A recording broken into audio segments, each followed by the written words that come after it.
चलो,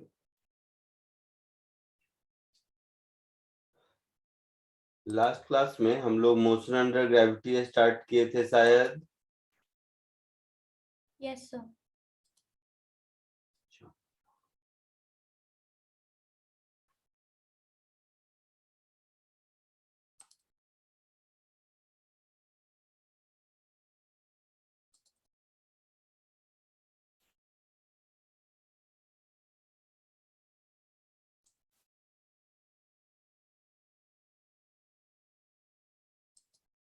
सर एक डाउट है।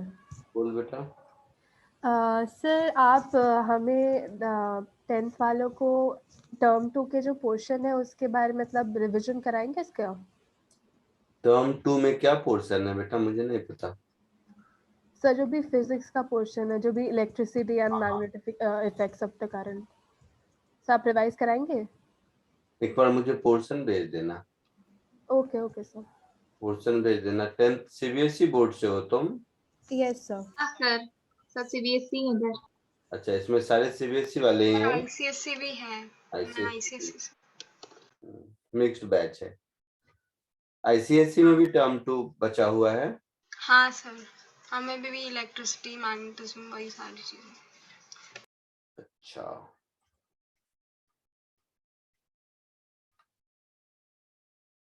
इलेक्ट्रिसिटी सिखाऊं?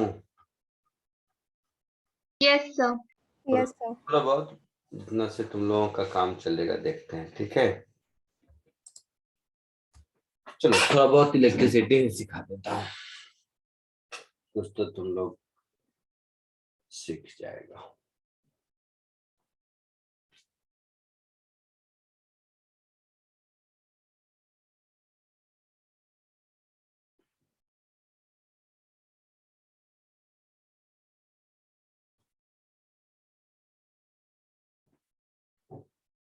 करंट इलेक्ट्रिसिटी,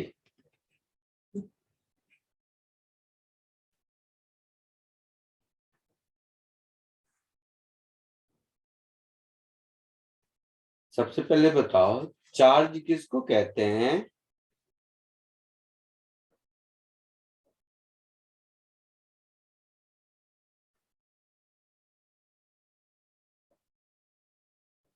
बोलो।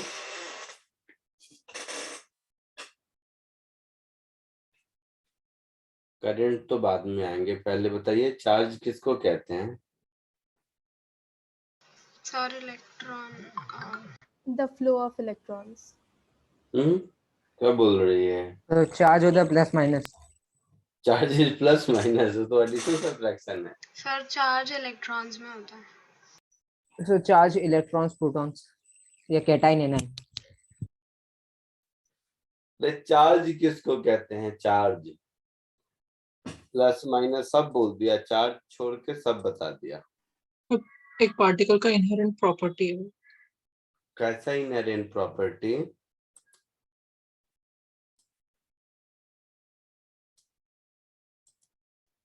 The charge is a force on a particle. Charge is force? Not exactly force, but it's based on the number of electrons in.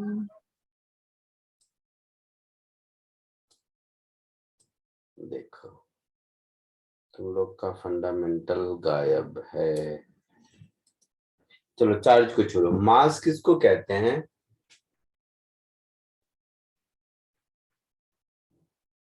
Sir weight without gravity.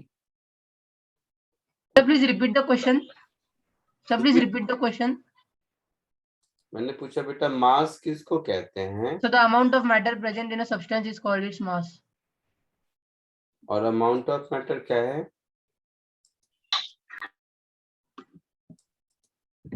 अब ये मत बोलना amount of matter mass है।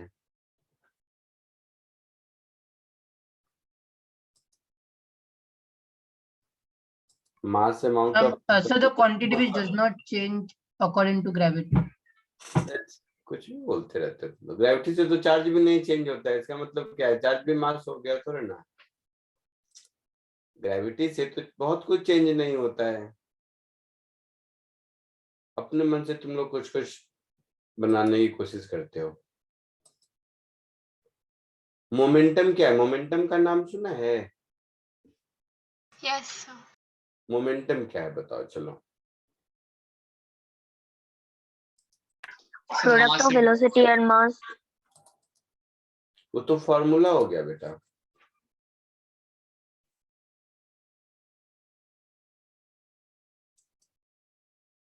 Sir, momentum is dependent on mass. Magnitude of motion of a body. ये कौन सा term हुआ magnitude of motion? तो वेलोसिटी बोल दो।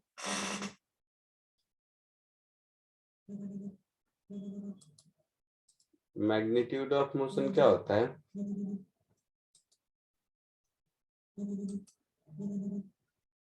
अपने मन से तुम लोग कुछ कुछ करते हो, नहीं जो मन में आया डेफिनेशन बना लिया। साइंस पढ़ने का बेसिक ही गायब कर दिया तुम लोगों ने। चलो सुनो सुनो सुनो सुनो, चाहे चार्ज हो या मास हो या मोमेंटम हो, एक बच्चे ने भी सही कहा था कि कुछ तो बोला था। क्या बोला था बेटा? फंडामेंटल प्रॉपर्टी, कुछ तो ऐसा वर्ड बताया था तुमने। Inherent property. इनहेरेंट प्रॉपर्टी बताया था। तो इनहेरेंट प्रॉपर्टी तो बहुत कुछ होते हैं, उसमें से जैसे मास है, तो मास एक इनहेरेंट प्रॉपर्टी है जिससे कि किसी भी ऑब्जेक्ट का किसी दूसरे ऑब्जेक्ट के साथ मैकेनिकल इंटरैक्शन को डिफाइन किया जा सकता है। तो उस इनहेरेंट प्रॉपर्टी को हम लोग मास कहते हैं। ठीक है, ठीक वैसे ही चार्ज भी एक इनहेरेंट प्रॉपर्टी है जिसके बेसिस पर उसका behaviour, electric behaviour, magnetic behaviour, ये सारे एक्सप्लेन किया जा सकता है। उस इनहेरेंट प्रॉपर्टी को चार्ज कहते हैं। ठीक वैसे ही मोशन से रिलेटेड बिहेवियर जिस इनहेरेंट प्रॉपर्टी के कारण बता सकते हैं, उसको हम लोग मोमेंटम कहते हैं। ठीक है, अपने मन से नया नया डेफिनेशन मत बनाया करो। तो एक चीज तो मैं, एक बच्चे ने बोला, मैं उसी को लिख देता हूं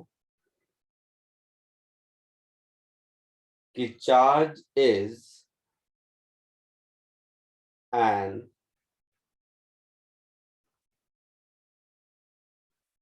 inherent property of matter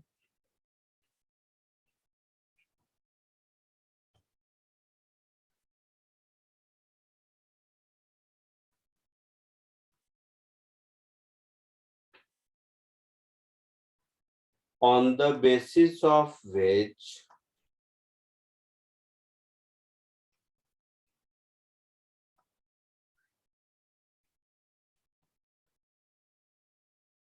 all electromagnetic property या all electromagnetic interaction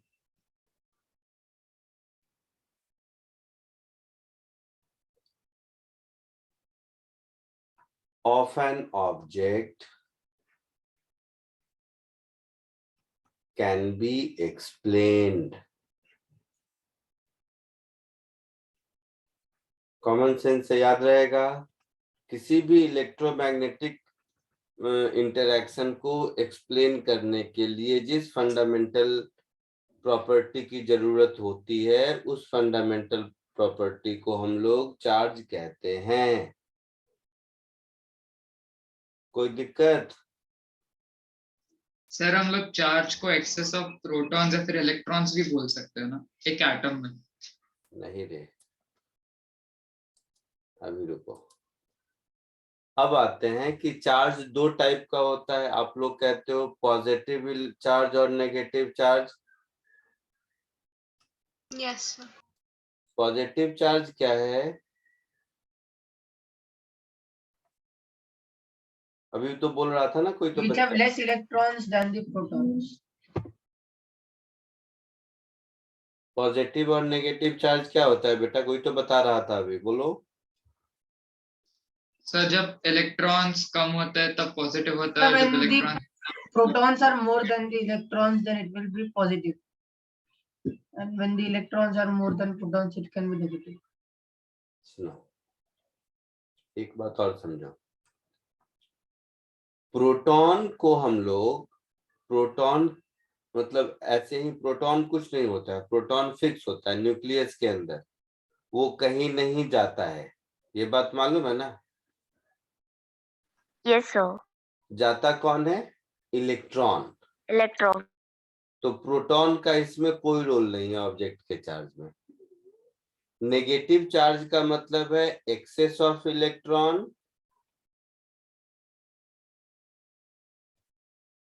हर ऑब्जेक्ट इलेक्ट्रिकली न्यूट्रल है, लेकिन अगर न्यूट्रल होने से ज्यादा उसमें इलेक्ट्रॉन है तो हम लोग बोलते हैं उसको पॉजिटिव चार्ज, और अगर डेफिशिएंसी ऑफ इलेक्ट्रॉन है तो हम उसको पॉजिटिव चार्ज बोलते हैं। तो पर ये डेफिनेशन इलेक्ट्रॉन के लेवल पे काम नहीं करेगा, मतलब हम लोग बोलते हैं कि इलेक्ट्रॉन नेगेटिवली चार्ज होगा, तो ये डेफिनेशन से हम लोग एक्सप्लेन नहीं कर नहीं, सुनो, ध्यान से सुनो। इलेक्ट्रॉन नेगेटिवली चार्ज होगा नहीं है, electron elementary negative charge particle है। आई बात समझ में? Yes sir, yes. Electron negatively charge positively charge नहीं, इलेक्ट्रॉन का जो चार्ज है वही होता है। हाँ, ऑब्जेक्ट को तुम पॉजिटिवली चार्ज या नेगेटिवली चार्ज बोल सकते हो, लेकिन आज तक कभी किसी के मुंह से सुना कि इलेक्ट्रॉन पॉजिटिवली चार्ज है? नहीं सर। नहीं ना। तो electron fundamental negative charge particle है। Clear? Yes sir. Yes. Electron का एक्सेस या इलेक्ट्रॉन की डेफिशिएंसी, इसी को हम लोग पॉजिटिव या नेगेटिव चार्ज कहते हैं। Number 1 fact. नंबर 2, हम लोग बुक में कुछ भी लिख दे कि +1 माइक्रोकूलम चार्ज है या 2 कूलम चार्ज है या 10 कूलम चार्ज है, दुनिया में ऐसा कोई भी चार्ज एग्जिस्ट नहीं करेगा जो चार्ज इलेक्ट्रॉनिक चार्ज का इंटीग्रल मल्टीपल नहीं हो। रीजन क्या है कि एक्सेस या डेफिशिएंसी किसी भी ऑब्जेक्ट पर चार्ज की होगी, what does it mean? Either that object has lost 1 electron or 2 electron or 3 electron or 4 electron, वो 1.5 इलेक्ट्रॉन तो नहीं लूज या गेन कर सकता है? Yes sir. 2.5 इलेक्ट्रॉन तो नहीं लूज या गेन कर सकता है। So whatever actual charge exists in nature, that charge is always integral multiple of, whether plus or minus, integral multiple of electronic charge. Sir तो सिर्फ इंटीजर्स हो सकते हैं, सिर्फ इंटीजर्स हो सकते हैं प्रैक्टिकली। हाँ, थ्योरेटिकली बुक में कुछ भी चार्ज लोग लिख देता है प्रॉब्लम सॉल्व करने के लिए, but fundamentally any kind of hypothetical charge will not exist in nature unless it is an integral multiple of electronic charge. आई बात समझ में? So can you please show, can you please scroll little up? We have to write. Sorry, So can you please scroll up? We have to write the above. अरे मैं right करने को time दूंगा, घबराओ मत। So whatever charge exists in nature is always integral multiple of electronic charge. Am I clear up till now? Yes sir. Yes, sir. This common sense we call it as principle of quantization of charges.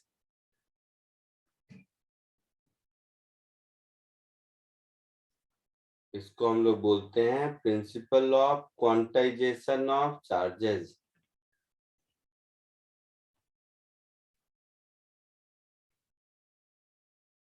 कोई दिक्कत किसी को? Can you please explain that integral multiple part once? क्या? The integral multiple part you told. So what should I say? I mean,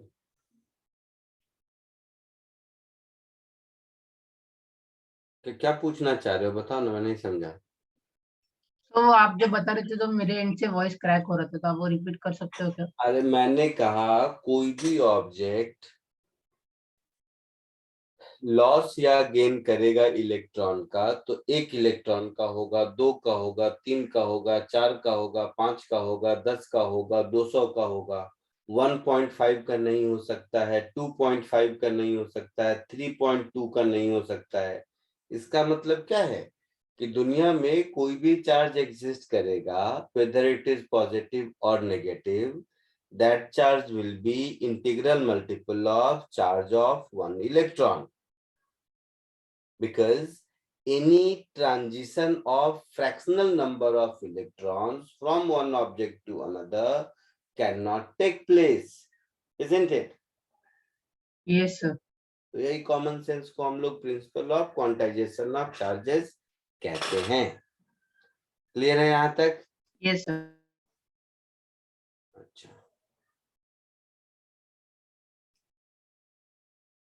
कुछ और एकदम basic चीज बताता हूं। कोई अगर ऑब्जेक्ट है, ये ऑब्जेक्ट अगर पॉजिटिवली चार्ज हो गया,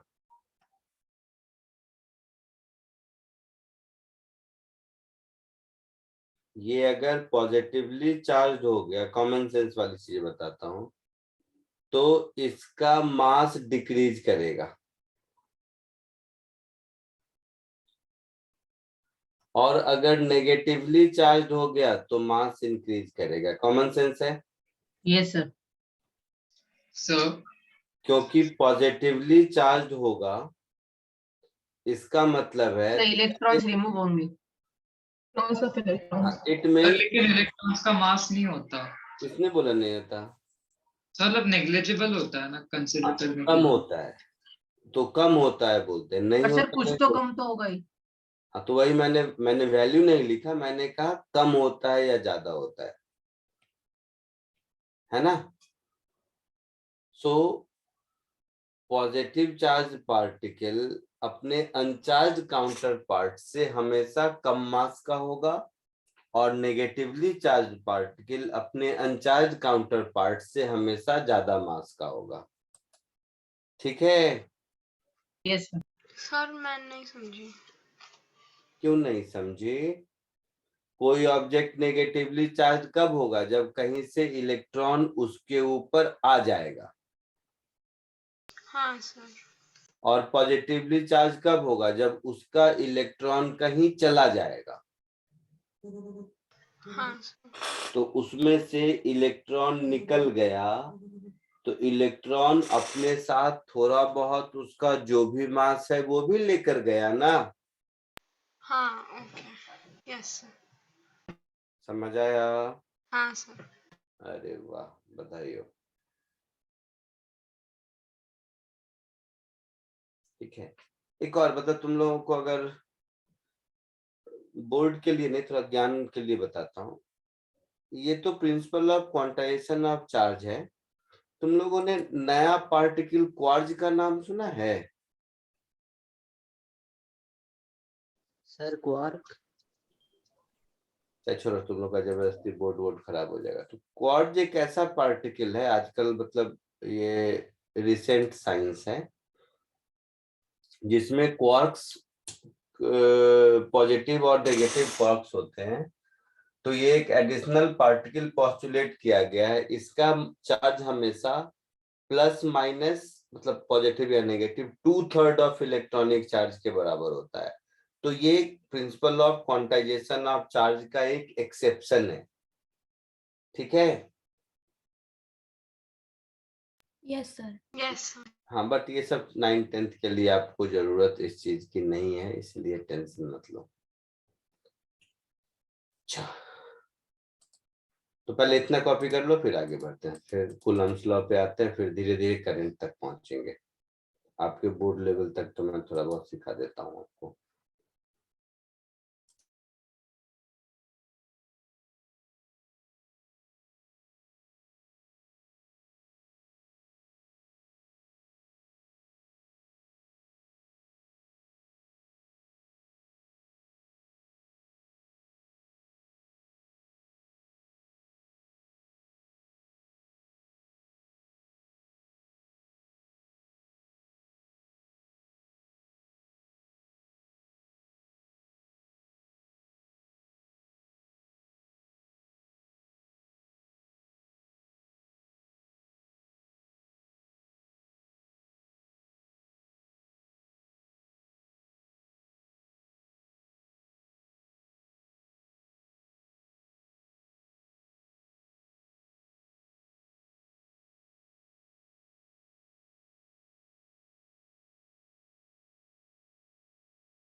सर डन।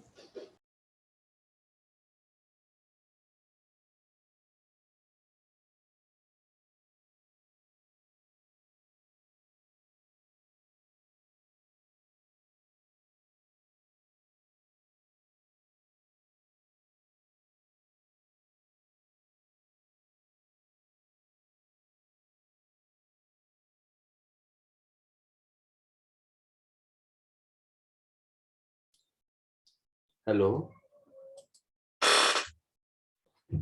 Yes sir. लिख लिया? Yes, sir. Yes, sir. ठीक है।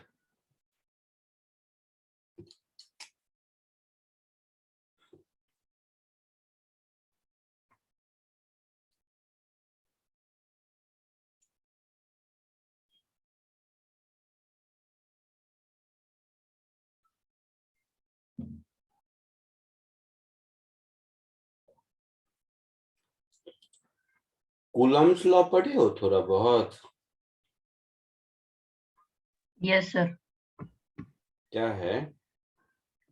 The Coulomb's law states that the force of attraction or repulsion between two point charges at rest is directly proportional to the square of the distance and inversely proportional. So directly proportional to the product of their masses and inversely proportional to the square of the distance between them. एक charge ये Q1 है और एक charge Q2 है।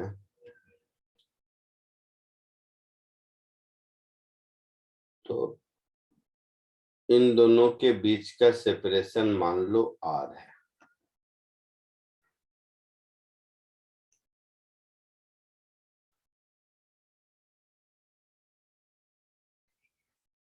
ये इस पर force इधर लगाता है,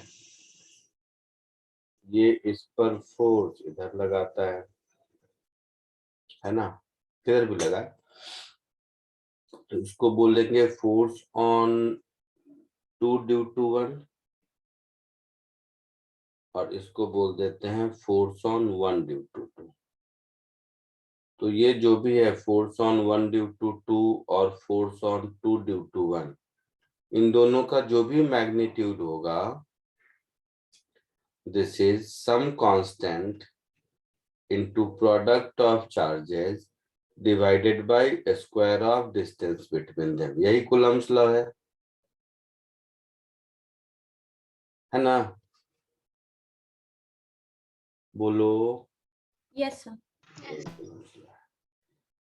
इसमें अगर Q1 इंटू Q2 पॉजिटिव है, तो Q1 इंटू Q2 पॉजिटिव कब होगा? जब लाइक चार्जेस होंगे, बोथ पॉजिटिव और बोथ नेगेटिव। सर हमें नहीं पढ़ाया है कूलम्स लॉ, आप एकदम स्टार्टिंग से एक्सप्लेन कर सकते हैं? स्टार्टिंग से ही कर रहा हूँ। जैसे दोनों अगर लाइक चार्जेस है, मींस बोथ पॉजिटिव और बोथ नेगेटिव, तो रिपल्सिव फोर्स होगा यस सर। ना? Yes, sir.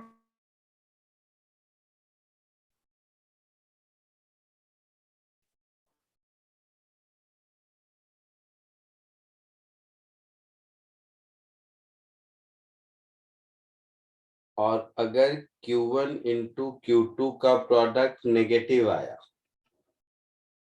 तो नेगेटिव कब आएगा? जब अनलाइक चार्जेस होंगे,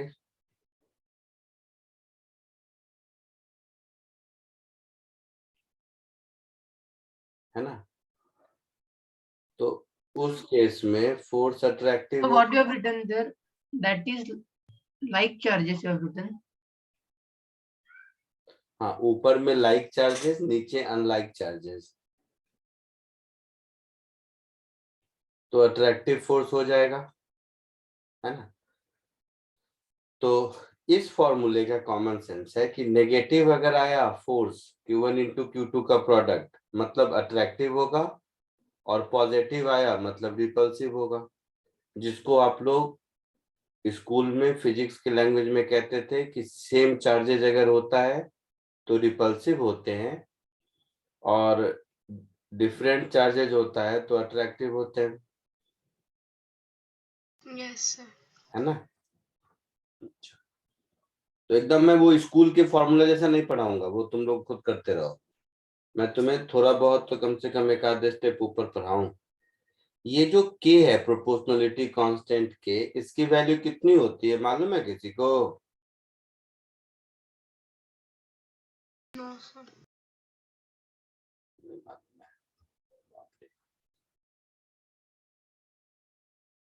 कोई बताएगा? 9 इंटू 10⁻⁹ इसका यूनिट क्या होगा? तो न्यूटन मीटर स्क्वायर पर कूलम्ब स्क्वायर। ऐसा यूनिट में न्यूटन मीटर स्क्वायर पर कूलम्ब स्क्वायर, ये आपका प्रोपोर्शनलिटी कांस्टेंट के का वैल्यू है। ठीक है, तो इसको कॉपी कर लो। इस पर छोटे छोटे एक दो न्यूमेरिकल देखते हैं।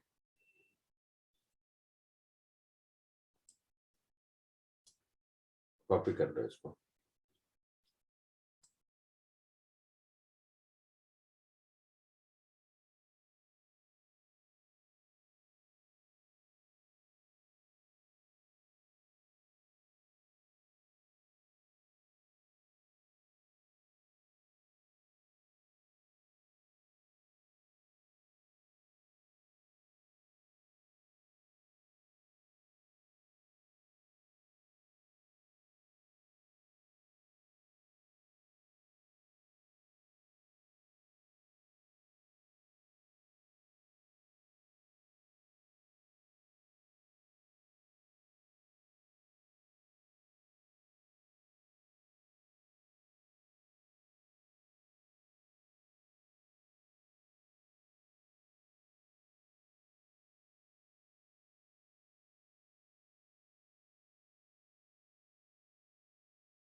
Sir done. Done sir.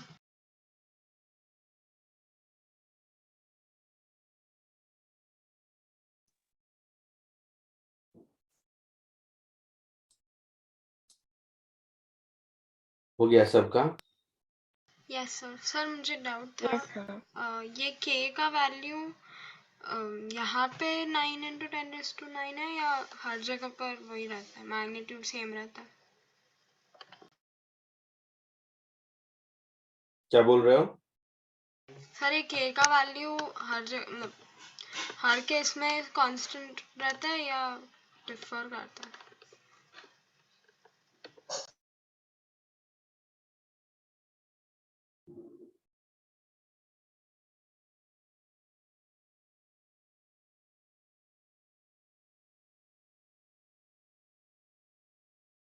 सब में का क्या मतलब, क्या पूछे, मैं नहीं समझा।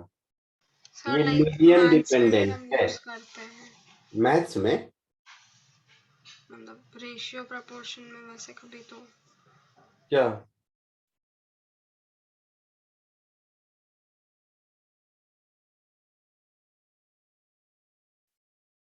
क्या बोल रहे हो? के मतलब तुम लोग के का मतलब कांस्टेंट है, तो दुनिया में जो कांस्टेंट आएगा सब एक ही होगा। कैसी बात कर रही है बेटा? कांस्टेंट तो बहुत सारे होते हैं।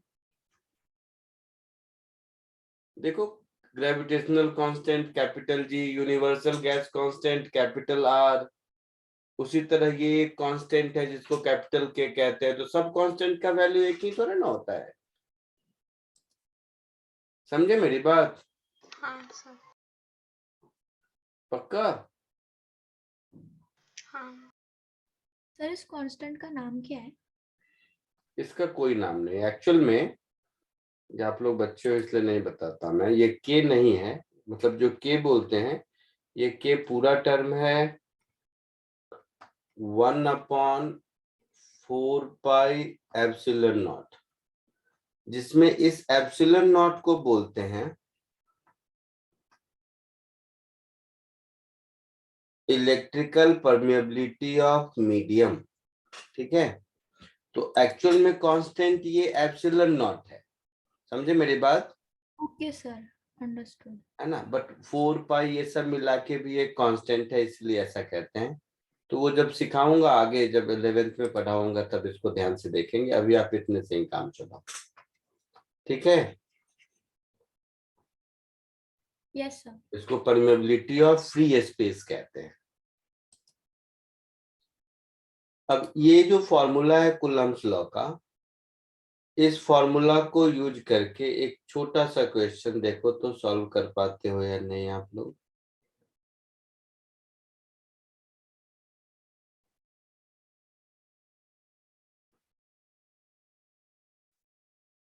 क्योंकि वो स्कूल टाइप सेम पढ़ाऊं ठीक नहीं है, कुछ तो तुम्हें एक्स्ट्रा पढ़ाऊं। तो ये एक छोटा सा प्रॉब्लम है, एक बार सॉल्व करके दिखाइए मुझे।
Sir, बोल बेटा। sir, I have sent you the answer. Is it correct? बोलो क्या है? Sir, 0.9 into 10 to the power minus 5 Newton. देखते हैं, पता नहीं।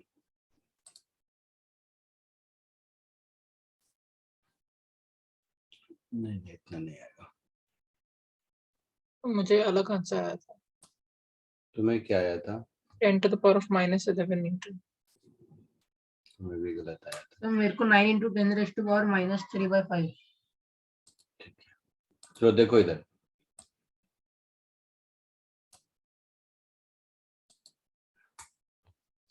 Charge 5 minus 2.5 and 1 something whatever fixed at the corner ABC of equilateral triangles. ठीक है, तो ऐसा कह देते हैं, इसको A, इसको B, इसको C। A पर चार्ज क्या है? तो 5 into 10 raised to minus 7 coulomb. B पर चार्ज क्या है? नेगेटिव है, so minus 2.5 into 10 raised to minus 7 coulomb. C पर चार्ज कितना है? 1 into 10 raised to minus 7 coulomb. यही है। Yes sir. Yes, sir. और इक्विलैटरल ट्रायंगल है, साइड 5 सेंटीमीटर है, तो प्लस दोनों पॉजिटिव है, तो इसका फोर्स रिपल्सिव होगा, इधर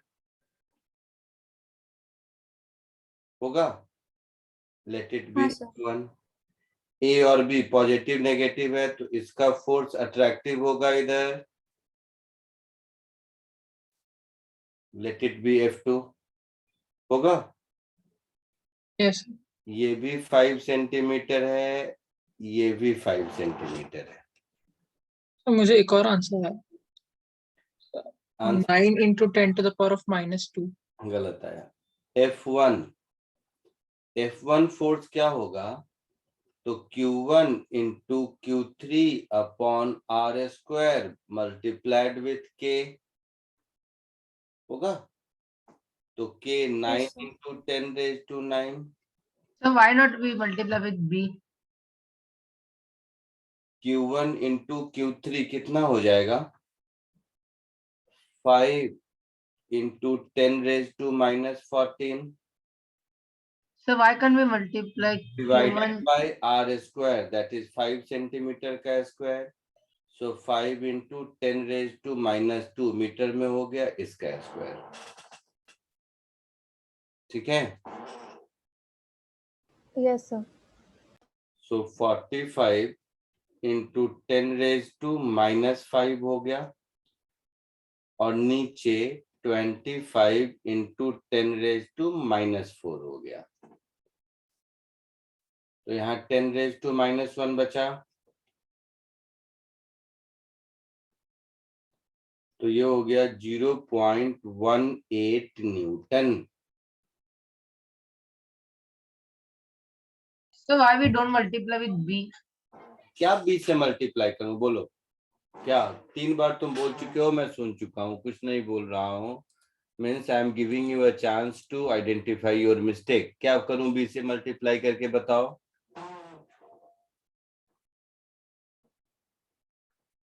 बताओ क्या B से मल्टीप्लाई करना है, समझा तो सही। So Q3 को Q2 से multiply करो, तो कर वो नहीं सकते? तो F2 में आएगा ना, F2 के कैलकुलेशन में आएगा। Yes, sir. तो F1 का कैलकुलेशन क्या है? Force of interaction between A and C। Yes, sir. तो उसमें Q2 कहां से मिलेगा? Okay, sir. ठीक है, इन दोनों का करेंगे तो ध्यान से देखो, सब कुछ वही है। मैग्नीट्यूड में केवल ये 5 की जगह 2.5 है, मतलब ये जो कुछ भी आया है उसका हाफ आएगा। Yes, sir. आएगा ऐसा? Yes, sir. सर बट वो नेगेटिव है तो तो फिर नेगेटिव की वजह से ही अट्रैक्टिव है, तो वो negative has been taken care कि इसका डायरेक्शन हमने अट्रैक्टिव ले लिया, ओके ठीक है सर। ठीक है, अब ये दोनों के बीच का एंगल कितना है?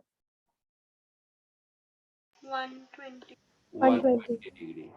तो दो फोर्स मालूम है F1 F2 और उनके बीच का एंगल 120 डिग्री है, तो उसका रिजल्टेंट निकाल सकते हैं। वेक्टर वेक्टर सम निकालने आता है? No sir. No sir. अरे बाप रे,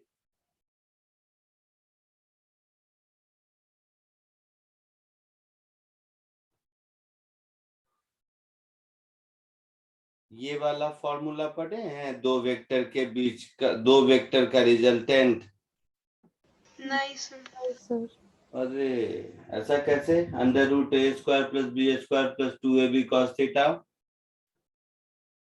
सर हमें अभी तक वेक्टर्स करके कुछ था ही नहीं, मतलब वेक्टर क्वांटिटी अरे स्केलर क्वांटिटी से मैं भी क्लास 10th में पढ़ा हूँ बेटा, मुझे भी पता है ना, क्लास 10th पढ़ा हूँ, 9th 10th। ये 9th 10th में तुम्हें वेक्टर का, वेक्टर एडिशन वेक्टर सब्ट्रैक्शन नाम की चीज नहीं पढ़े थे? ट्रायंगल लॉ, पैरेललोग्राम लॉ, ये सब? नहीं नहीं सर। नहीं सर सर।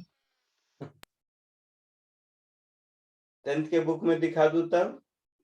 दुनिया का जो भी बोर्ड हो, सीबीएसई, आईसीएसई, एचएससी, दुनिया का जो भी बोर्ड हो, हर बोर्ड में 9 10th में ये पढ़ना होता है। सर पर हमें नहीं पढ़ाया।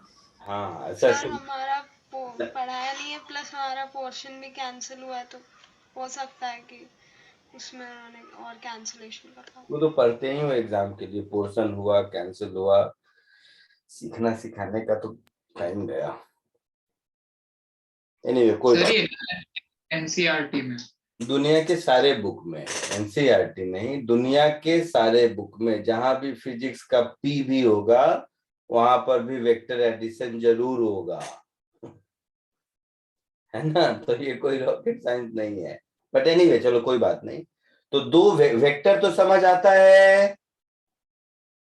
Yes sir. Yes, sir. तो any two vectors having angle theta between them, उसके रिजल्टेंट का फॉर्मूला होता है under root a square plus b square plus 2ab cos theta. ठीक है, हम लोग, मुझे पता होता तो अब मैं वेक्टर पढ़ाता तुम्हें। तो ये वेक्टर जब हम पढ़ेंगे तो ये फॉर्मूला देखेंगे, अभी सिर्फ इसका यूज करना सीख लो। तो यहाँ पर वैल्यूज पुट कर लो। तो 0.18 का स्क्वायर, 0.09 का square plus twice of 0.18 into 0.09 into cos of 120 degree. तुम लोगों को कॉस 120 डिग्री का वैल्यू भी नहीं आता होगा? नहीं सर। No sir. मैथ्स में भी बोलो पोर्शन कैंसिल हो गया था, कुछ तो बोलो ऐसा। नहीं सर, हम Sir, लोग only ऐसे ही 90 बोलते degree हैं, minus 11th 12th में आएगा करके cos 121 बाकी सारे। Cos 120 degree minus half. ठीक है, सिखाऊंगा, घबरा मत, मैं फिजिक्स सिखाऊंगा जब तो सिखाऊंगा। तो cos 120 को माइनस हाफ पुट कर दोगे तो ये तुम्हें मिल जाएगा 0.18 स्क्वायर प्लस 0.09 का स्क्वायर माइनस हाफ का ये 2 जाने के बाद माइनस 0.18 इंटू 0.09 का रूट। इसके बाद तो मल्टीप्लिकेशन डिवीजन कर ही लोगे, हाँ सर। है ना? तो इसके बाद जब मल्टीप्लिकेशन डिवीजन कर लोगे तो ये तुम्हें मिल जाएगा 0.156 के आसपास, 0.156 न्यूटन के आसपास ये तुम्हें आंसर मिल जाएगा। तो अभी तो चार्ज कूलम्स लॉ पे हैं, अगली क्लास में मैं वो करंट इलेक्ट्रिसिटी भी पहुंचूंगा, तो तुम लोगों को जो मजा आता है सीरीज पैरेलल ये सब में ही मजा आता है ना तुम लोगों को, यही पढ़ना है। Yes sir. Yes, sir. हाँ हाँ, यस सर। तो तुम्हारे मजा तक हम लोग अगली क्लास में पहुंचेंगे। ठीक है, चलो बाय, कॉपी कर लो इसको।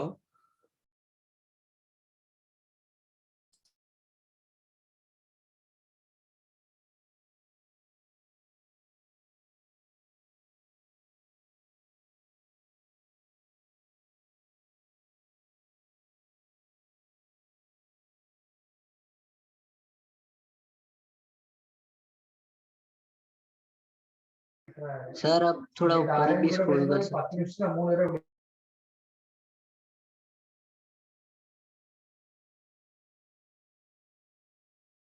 सर बोलो। सर आप कूलम्स लॉ पे थोड़े और क्वेश्चंस होमवर्क दे सकते हैं क्या, ताकि ये कंसेप्ट थोड़ा और क्लियर हो। हाँ, क्वेश्चन तो बहुत है बेटा, बट बोर्ड एग्जाम में आपको बहुत ज्यादा नहीं पूछेगा, इसलिए न्यूमेरिकल, क्योंकि कूलम्स लॉ के क्वेश्चन के लिए फिर ये सब वेक्टर वेक्टर भी आना जरूरी होगा। सर बट जेई के लिए तो इम्पोर्टेंट है तो। हाँ, तो जेई के लिए तो इसको हम केवल कूलम्स लॉ को 10 लेक्चर पढ़ाएंगे, घबराओ मत। Okay sir.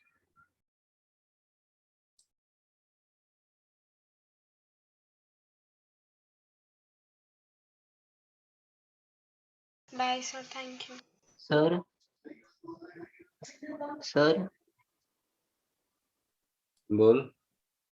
सर आप थोड़ा ऊपर स्क्रॉल कर सकते हो।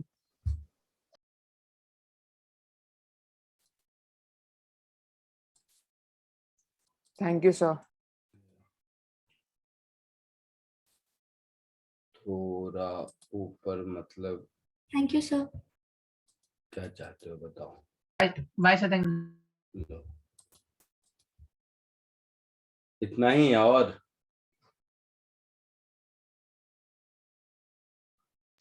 Thank you sir. Bye sir. Thank you